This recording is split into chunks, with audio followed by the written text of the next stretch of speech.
Yard 5 was the final yard to be constructed. It was also the first of the yards to disappear from view. It is now covered in houses, but let's try and imagine it. Remember where Yard 2 was?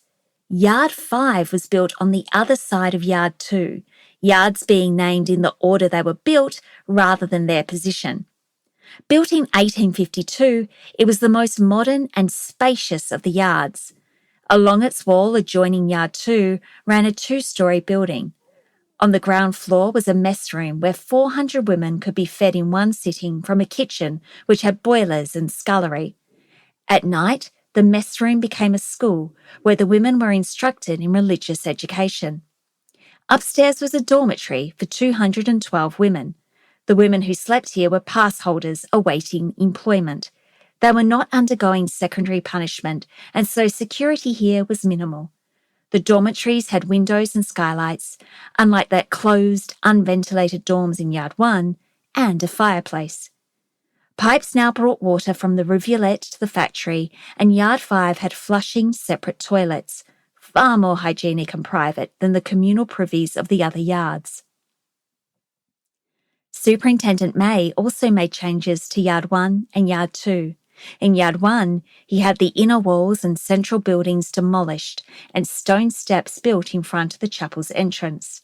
May wanted to create an open space in which convicts could be supervised more easily.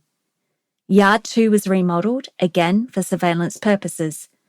The wooden frames on which the laundry was hung out to dry were removed and placed on the outer wall of the building. May believed the clothes and linen hanging out to dry impeded a clear view of convicts. There was to be no more chatting among the sheets, no more hiding from the overseers and watchwomen. The yard was now bare, and it became an inspection ground. On Sunday mornings, the convict women stood in silence as their clothing and cleanliness was inspected by prison officers.